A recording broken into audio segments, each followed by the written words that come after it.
Hello friends. आज हमने market में देखा कि मार्केट 1200 पॉइंट डाउन क्लोज हुआ, जिसका प्राइमरी रीजन था कि आरबीआई ने रेपो रेट 40 बेसिस पॉइंट से इंक्रीज कर दिया। बट ये आखिर में रेपो रेट होता क्या है और इसकी वजह से मार्केट में ब्लड बाथ क्यों हो गया? क्या इसका इम्पैक्ट मेरे डेट इन्वेस्टमेंट पे भी पड़ता है? आज इस वीडियो में हम डिटेल में समझेंगे कि रेपो रेट होता क्या है, उसका क्या इम्पैक्ट इक्विटी मार्केट पे होता है, कब ये पॉजिटिव होता है, कब ये नेगेटिव होता है, एंड क्या इम्पैक्ट इसका डेट मार्केट पे पड़ता है। तो शुरू करते हैं। देखिए दोस्तों, रेपो रेट बहुत सिंपल सा रेट है। रेपो रेट वो रेट है जिस रेट पे आरबीआई बैंक्स को लोन प्रोवाइड करता है in case there is a shortfall.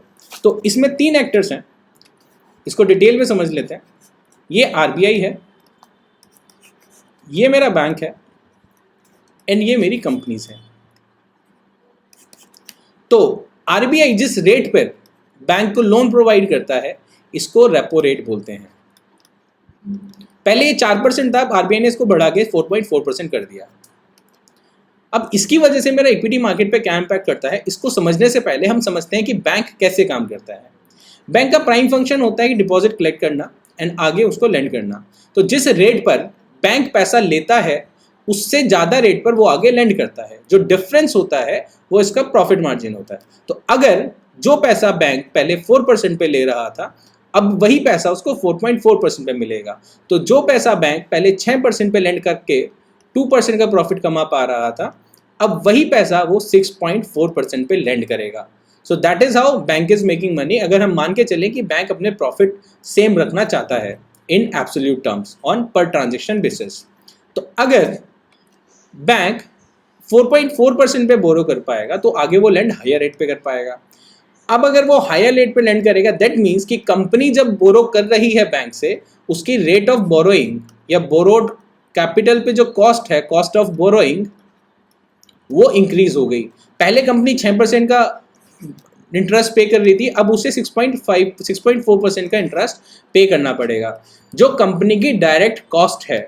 अगर कंपनी की कॉस्ट इंक्रीज हो रही है, बाकी किसी भी चीज़ में, किसी भी फैक्टर में कोई भी चेंजेस नहीं आ रहे, तो डायरेक्टली उसकी प्रॉफिटेबिलिटी पर इम्पैक्ट पड़ रहा है, तो उसकी प्रॉफिटेबिलिटी कम हो जाएगी। As a retail investor we invest in a company to participate in the upside, कि कंपनी ज़्यादा प्रॉफिट कमाएगी तो हम as a investor in shares हम प्रॉफिट ज़्यादा कमाएंगे। तो क्योंकि अब मेरी कॉस्ट, कंपनी की कॉस्ट इंक्रीज हो गई, उसके प्रॉफिट मार्जिन कम हो जाएंगे, इसी वजह से उसकी वैल्यूएशन डाउन जाएगी। एंड इसी वजह से हमने आज देखा कि मार्केट में 1200 पॉइंट डाउन मार्केट क्लोज हुआ। जो मार्केट मॉर्निंग में ओपन हुआ था, जो मार्केट मॉर्निंग में ग्रीन में ओपन हुआ था, क्लोजिंग के टाइम पे it was down by more than 2%। अब बात ये आती है कि मैंने समझ लिया कि रेपो रेट क्या होता है, कि जिस रेट पे आरबीआई बैंक को पैसा उधार देता है वो मेरा रेपो रेट होता है। इसका इम्पैक्ट इक्विटी मार्केट पे क्या पड़ता है ये भी हमने समझ लिया कि कंपनी जिस रेट पे बोरो कर रही है कैपिटल, उसकी कॉस्ट बढ़ रही है, जिसकी वजह से उसकी प्रॉफिटेबिलिटी कम हो जाएगी, जिसका डायरेक्ट इम्पैक्ट मेरी वैल्यूएशंस पे पड़ता है। इसी वजह से मेरा मार्केट आज डाउन क्लोज हुआ, इक्विटी मार्केट डाउन चला गया। बट क्या इसका इम्पैक्ट मेरा डेट मार्केट पे भी पड़ता है? The answer is yes, it impacts my debt market more than my equity market. Debt market पे क्या इम्पैक्ट पड़ रहा है? तो डेट में क्या हो रहा है कि we are investing in a fund that is lending money to other corporates. तो मान लो जब इंटरेस्ट, रेट ऑफ इंटरेस्ट बढ़ा नहीं था, मैंने 6% पे आगे लेंड कर रखा था। Now nothing has change. यही कंपनीज जो पहले 6% पे बोरो कर रही थी, अब इनकी बोरोइंग कॉस्ट 6.5% या 6.4% हो गई। तो नए बॉन्ड्स जो ये इशू करेंगी वो 6.4% पे इशू करेंगी।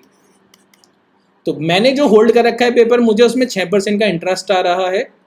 जो नए बॉन्ड जो कल को इश्यू होंगे उस पे उस बंदे को 6.4% का इंटरेस्ट आएगा। तो this bond is more attractive. अगर मुझे 6.4% का बॉन्ड मिलेगा सेम कंपनी से, तो मैं 6% का बॉन्ड क्यों बाय करूंगा? सो दैट इज वाई अगर मुझे अपना 6% वाला बॉन्ड कंपनी को सेल आउट करना है या किसी दूसरे बंदे को सेल आउट करना है, तो I have to provide him discount. अगर मैंने 100 रुपये का ये बॉन्ड खरीदा था तो I have to offer him 98 rupees पे, सो दैट मेरा जो खर्चा है, जो 5 साल का बॉन्ड है, 0.4 जो इन्वेस्टर लूज करेगा उस बॉन्ड में इन्वेस्ट करके, उसका डिस्काउंट 2 रुपये का उसको पहले से ही मिल गया। जब मेरा रेपो रेट इंक्रीज होता है, उसका डायरेक्ट इम्पैक्ट मेरी बॉन्ड मार्केट पे पड़ता है, जिसमें यील्ड्स इंक्रीज हो जाती हैं। इसलिए जो एग्जिस्टिंग इन्वेस्टमेंट किसी भी इन्वेस्टर ने बॉन्ड्स में या डेट में कर रखा है, उस पर उसको नेगेटिव रिटर्न देखने को मिलेंगे इन द शॉर्ट रन। कितने नेगेटिव? जितने ड्यूरेशन का आपने बॉन्ड बाय कर रखा है। जैसे इसी एग्जांपल को और रिफाइंड तरीके से समझते हैं।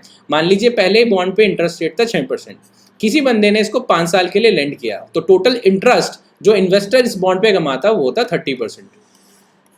बट नया बॉन्ड मार्केट में अवेलेबल है 6.4% पे, अब इसमें भी 5 ईयर के लिए ये बॉन्ड इशू हुआ है, तो जो इन्वेस्टर इस बॉन्ड पे पैसा कमाएगा वो है 6.4 इंटू 5 विच इज 32%।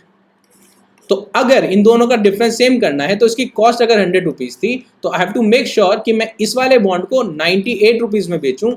अगर ये बॉन्ड 100 रुपये में बिक रहा है, तभी इस पे इन्वेस्टर को 98 में अगर ये खरीदेगा तो तब भी इसको 30 रुपीज़ का प्रॉफिट हो रहा है, 32 रुपीज़ का प्रॉफिट हो रहा है इन 5 ईयर्स, एंड इस पे भी से 32 रुपीज़ का प्रॉफिट हो रहा है। वट इफ ये बॉन्ड 5 साल का ना हो गया, सिर्फ एक ही साल का होता, तो एक ही साल का होता तो ये 6 रुपये वाला मुझे इंटरेस्ट देता 6%, एंड ये वाला 6.4 वाला जो टोटल इंटरेस्ट इससे आता वो होता 6.4%। तो मेरा जो मार्क टू मार्केट लॉस होता वो सिर्फ 0.4% होता। तो मुझे 98 रुपीज़ में बॉन्ड सेल करने की जरूरत नहीं थी, मैं 100 रुपये वाला बॉन्ड अपना 99.6 रुपीज़ में सेल कर सकता था। एंड व्हाट इफ कि मैंने ये पैसा 1 साल के लिए भी नहीं दिया, सिर्फ मैंने 6 महीने के लिए दिया, तो 6 महीने में मेरे रेट ऑफ इंटरेस्ट के हिसाब से 0.4% का भी लॉस नहीं होगा, 0.2% का लॉस होगा। तो मैं अपना 99.8 रुपीज़ में ये बॉन्ड सेल कर पाऊंगा, which is again mark to market. It is not a absolute loss, क्योंकि अगर होल्ड करेंगे इसको 6 महीने तो मुझे पूरा का पूरा 6% के हिसाब से 6 महीने का इंटरेस्ट मिल जाएगा। साल भर के लिए होल्ड करेंगे तो पूरा का पूरा 6% और 6.4% के हिसाब से इंटरेस्ट मिल जाएगा। तो बट अगर मैं आज की डेट में से सेल करता हूँ तो मुझे मार्क टू मार्केट लॉस होता है। So that is why RBI जब भी रेपो रेट इंक्रीज करता है तो उसका डायरेक्ट इम्पैक्ट नेगेटिव मैनर में इक्विटी मार्केट पे होता है, उसका डायरेक्ट इम्पैक्ट नेगेटिव मैनर में बॉन्ड मार्केट पे होता है, बट लॉन्ग टर्म में it is a part of the game.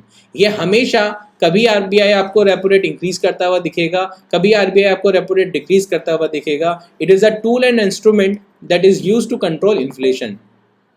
महंगाई ज़्यादा होती है तो आरबीआई रेपो रेट इंक्रीज करता है to squeeze capital from the market. अगर महंगाई कम होती है तो repo rate RBI repo rate decrease करता है टू गिव मोर बूस्ट कि बाकी इंडस्ट्रीज काम करें।